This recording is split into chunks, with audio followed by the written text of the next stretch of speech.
Por que a doutrina da igreja diz que existe um único Deus e essa doutrina é verdadeira e nós temos que acreditar com todo o nosso coração? Qual é o motivo disso?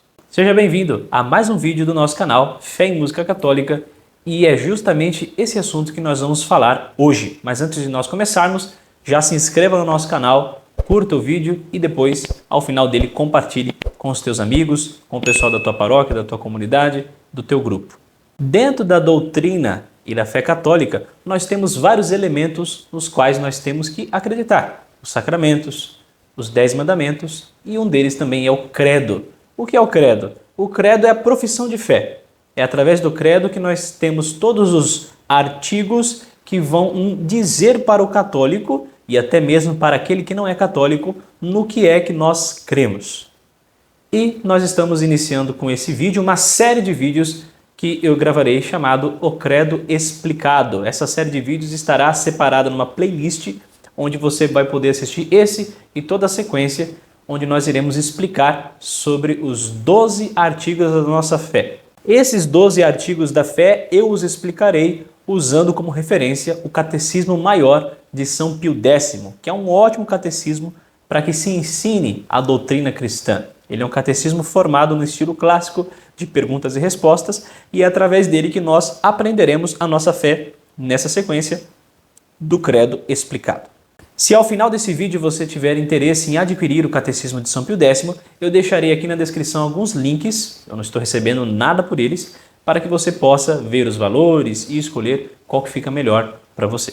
O primeiro artigo do Credo é: creio em Deus Pai Todo-Poderoso, Criador do céu e da terra. Esse é o primeiro artigo. Mas antes de nós entrarmos nele, o que é que nos diz o Catecismo de São Pio X sobre a doutrina cristã? Por quê? Para que nós possamos crer no credo, né? Parece uma redundância, crer no credo, nós temos que crer primeiro na doutrina cristã, porque é ela que nos ensina a profissão de fé, é ela que nos ensina o símbolo dos apóstolos, né? Então, o que é que diz o Catecismo de São Pio X? De quem nós devemos aprender a doutrina cristã? É a pergunta. E aí vem a resposta. Nós devemos receber e aprender a doutrina cristã da Santa Igreja Católica. Como é que nós temos a certeza de que a doutrina cristã que recebemos da Santa Igreja Católica é verdadeira?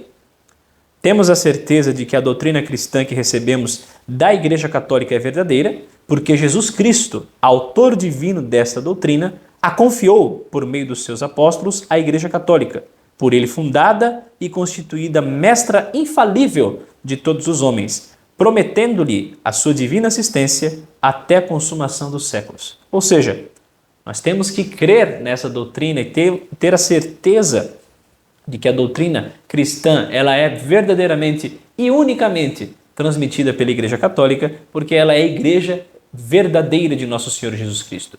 Ele deixou esta igreja na terra, constituiu para que ela continue a sua missão. Então, somente ela, apenas ela, pode transmitir a verdadeira doutrina cristã. E o catecismo continua.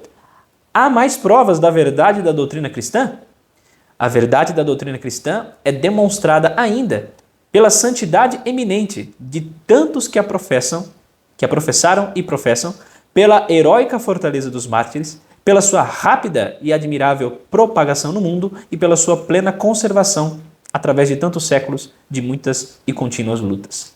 Isto é, a doutrina cristã ela é demonstrada verdadeira não somente pelo fato de Cristo ter fundado a igreja, mas também pela santidade eminente de todos aqueles que, tantas pessoas na verdade que professaram e professam a fé, né? Então os santos que nós tivemos e os santos que nós temos hoje ainda, pela heróica fortaleza dos mártires que acreditaram nessa doutrina e por ela morreram. Não arredaram o pé, mas deram a vida. Como que você dá a vida para algo que você não crê que é verdadeiro? Isso é impossível, né? Seria uma idiotice. Mas os mártires criam piamente de que era a verdadeira doutrina de Cristo. Viam pela vida dos santos, viam pelo testemunho dos apóstolos e por isso deram a vida pela doutrina católica. Pela sua rápida e admirável propagação no mundo, ou seja, a doutrina cristã ela se propagou rapidamente na história. A história do Ocidente, a gente vê que a doutrina católica ela se propagou rapidamente pelo mundo. Isso era um sinal da providência de Deus que queria que a doutrina se espalhasse, porque é uma doutrina verdadeira, é um ensinamento verdadeiro. e, além disso, pela sua plena conservação através de séculos. Nós sabemos que nós vivemos num tempo muito difícil de crises e a igreja já passou por várias crises, né? Muitas vezes, alguns padres, bispos, autoridades eclesiásticas ensinando o que não deveria ser ensinado, ensinando aquilo que não é a doutrina cristã verdadeira. Mas, ainda assim, Jesus Cristo deu uma promessa de que nunca abandonaria a sua igreja. E é exatamente por isso que, por mais que nós passemos por essas lutas, a doutrina cristã ainda continuará de pé até o fim dos tempos. Quantos artigos tem o credo? 12 artigos. E o primeiro artigo é: creio em Deus Pai Todo-Poderoso, Criador do céu e da terra. O que é que nos ensina esse primeiro artigo do credo? O primeiro artigo do credo ensina-nos que há um só Deus, o qual é todo-poderoso, e criou o céu e a terra, e todas as coisas que no céu e na terra se contêm, isto é, todo o universo. Ou seja, o credo nos ensina que Deus, ele tem todo o poder, e pelo fato de ter todo o poder, ele é o criador de todas as coisas que existem no universo. Como sabemos nós que há Deus?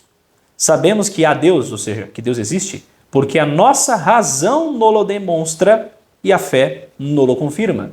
Ou seja, existe Deus porque é racional a existência de Deus. É impossível que todas as coisas que nós temos no universo caminhem organizadamente, com uma cadência, né, organizada ali, com uma sequência bem preparada, o nascimento, a geração da vida, a morte, enfim, toda essa organização que nós temos no universo, tanto das pessoas como da natureza, da biologia, é impossível de que ela tenha sido organizada do caos. Ela não pode ter vindo do Big Bang, né? Ela não pode ter surgido de uma bagunça desenfreada. Não, tem um Criador, tem alguém que deu uma ordem para tudo isso. Então a razão nos demonstra e a fé nos confirma. A fé que nós temos na igreja nos ensina de que há Deus e que existe um único Deus. Então a fé confirma a razão. Por que se dá a Deus o nome de Pai? Dá-se a Deus o nome de Pai, primeiro, porque ele é Pai por natureza, da segunda pessoa da Santíssima Trindade, isto é, do Filho por ele gerado. Ou seja, ele de fato é Pai da segunda pessoa, que é o Filho, que essa segunda pessoa depois se encarnou e tomou a forma de um corpo humano, tornando-se nosso Senhor Jesus Cristo. 2, porque Deus é Pai de todos os homens, que ele criou, conserva e governa. Ou seja, ele é chamado de Pai porque é Pai do Filho, segunda pessoa da Santíssima Trindade, e também porque é Pai de todos os homens que ele conserva e governa. Nós só estamos aqui porque ele está nos sustentando nesse momento, nos conservando, para que nós não caiamos no absoluto nada. E o terceiro ponto, porque finalmente é Pai pela graça de todos os cristãos, os quais, por isso, se chamam filhos adotivos de Deus. Ou seja, ele é chamado de Pai também, porque através de Cristo, através do nosso batismo, nós nos tornamos filhos adotivos de Deus. Porque o Pai é a primeira pessoa da Santíssima Trindade. O Pai é a primeira pessoa da Santíssima Trindade porque ele não procede de outra pessoa, mas é o princípio das outras duas, isto é, do Filho e do Espírito Santo. Ou seja, o Pai é aquele que é o motor imóvel, ou seja, ele é aquele que move e não é movido. Ele é aquele que é o princípio de todas as coisas, inclusive o princípio do Filho e o princípio do Espírito Santo. O que quer dizer a palavra todo-poderoso? A palavra todo-poderoso quer dizer que Deus pode fazer tudo o que quer. Ou seja, em Deus não há limitações. Deus não pode pecar nem morrer. Como é então que se diz que ele pode fazer tudo? Esse seria um questionamento. Se Deus pode fazer tudo o que quer, mas ele não pode nem pecar e nem morrer, então nós estamos entrando numa coisa ilógica. Ele não pode fazer tudo então. Aí São Pio X responde: disse que Deus pode fazer tudo, embora não possa pecar nem morrer, porque o poder pecar ou morrer não é efeito de potência, mas de fraqueza, o qual não pode existir em Deus, que é perfeitíssimo. Olha que resposta magnífica. Ou seja, Deus, ele pode tudo, mas ele não pode nem pecar e nem morrer, muito menos morrer. Por quê? O pecado é efeito de fraqueza. A fraqueza da nossa alma que cai no pecado. Fraqueza, nós somos levados pela carne. E a morte também é uma fraqueza. Fraqueza do corpo mesmo, da matéria, que vai deteriorando-se e uma hora morre, uma hora falece. Essas duas fraquezas, e nenhuma outra fraqueza, pode ser concebida em Deus, uma vez que Deus é perfeitíssimo. O que quer dizer quando nós afirmamos que Deus é criador do céu e da terra. Criar quer dizer fazer do nada. Portanto, Deus disse criador do céu e da terra, porque fez do nada o céu e a terra. E todas as coisas que no céu e na terra se contêm, isto é, todo o universo. Ou seja, todo o universo, tudo que foi feito, é feito do nada por Deus. Porque Deus é criador, Ele tem poder para isso. Ou seja, as coisas que foram criadas, elas foram criadas pela palavra de Deus. É diferente de nós. Nós não criamos nada pela nossa palavra. Nós temos que fazer uma criação através das nossas mãos, através do nosso trabalho. E muitas vezes a nossa criação é limitada. Por quê? Nós temos que buscar uma matéria-prima. Ou seja, para criar uma mesa de madeira, uma cadeira de madeira, o homem vai precisar da madeira. Às vezes ele vai precisar de um aço, vai precisar, enfim, de matérias-primas para a criação daquilo.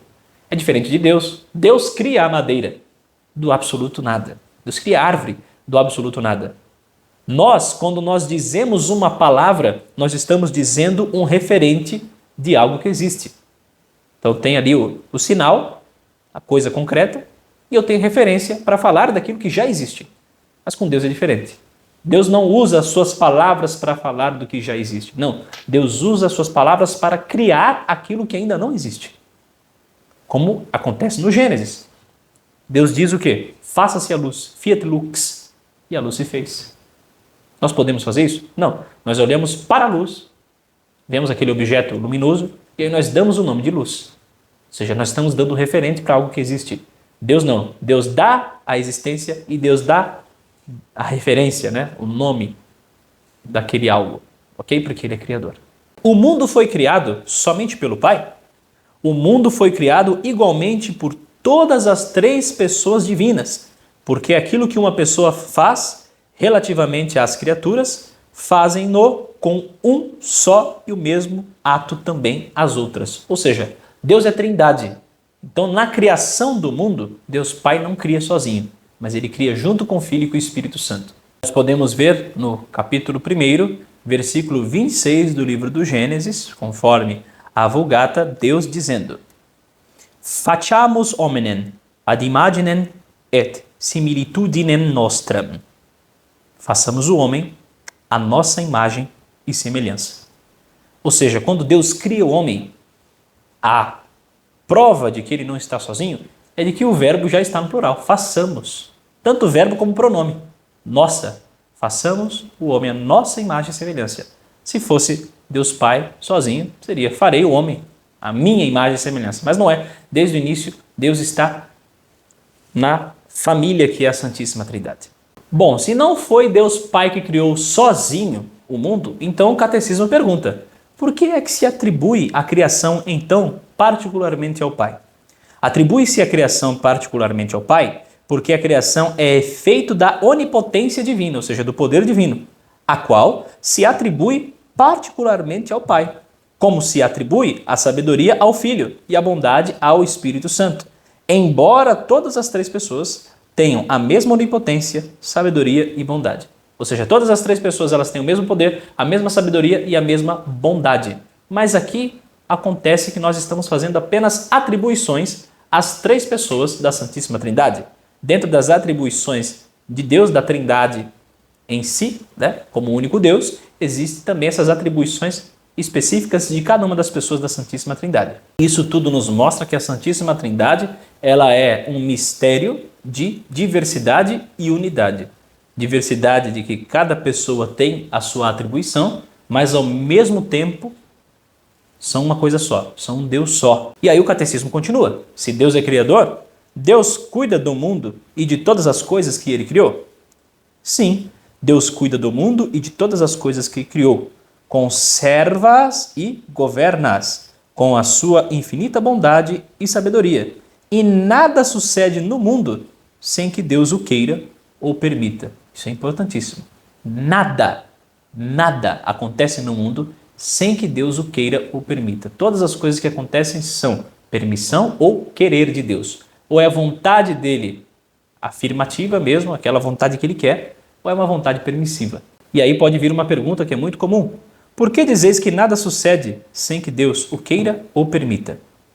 Nós dizemos que nada sucede no mundo sem que Deus o queira ou permita, porque há coisas que Deus quer e manda, e outras que Ele não quer, mas não impede, como o pecado. Deus não quer o pecado, mas Ele não impede o pecado. Isso é um exemplo de que tem coisas que Ele permite e outras coisas que Ele quer, e não somente quer, mas manda que sejam feitas. E por que Deus não impede o pecado? Deus não impede o pecado porque até do abuso que o homem faz da liberdade que Ele lhe concedeu, Ele sabe tirar um bem e fazer resplandecer ainda mais a sua misericórdia ou a sua justiça. É aquele famoso adágio, né? Aquele ditado popular, que de todo mal Deus tira um bem maior. Isso é uma verdade. É uma verdade, inclusive, dentro do catecismo. Veja que a gente acabou de ler isso. Ou seja, de todos os males, de todos os pecados, Deus pode tirar um bem maior, uma providência para a salvação da alma daquela pessoa que cometeu aquele pecado. Além disso, se Deus impedisse o pecado, Deus estaria interferindo na nossa liberdade. E Deus nos criou seres livres. Deus nunca vai ser ditador. Ele não vai tirar a liberdade de ninguém. Nós vemos ditadores, governos tentando tirar a liberdade das pessoas, mas Deus jamais fará isso. Então Ele dá liberdade até para que você siga no caminho errado, se infelizmente você assim o fizer. Então, pessoal, nós finalizamos hoje essa nossa primeira aula sobre o Credo explicado. Ainda tem mais 2 partes no desenrolar desse primeiro artigo de fé, que é sobre a criação dos anjos e a criação do homem. Nós iremos fazer esse momento em 2 vídeos separados. Então nós ainda teremos o segundo vídeo desse primeiro artigo da fé e o terceiro vídeo desse primeiro artigo. Um falará sobre a criação dos anjos e outro sobre a criação do homem. E você pode compartilhar com os teus amigos. Se você é catequista, você pode compartilhar com os teus colegas, com os teus catequizandos, ok? E eu tenho certeza que isso fará um bem tremendo para eles. Eu espero que você tenha gostado desse vídeo. Se você gostou, curta e comenta também no vídeo se você aprendeu alguma coisa, se você tem alguma dúvida ainda sobre esse artigo, que eu lerei todos os comentários e se eu não responder diretamente no comentário, eu irei responder no próximo vídeo. Deixe a sua dúvida que no próximo vídeo eu irei respondê-la, ok? Então, um forte abraço, se inscreva no canal, fique com Deus. Salve Maria!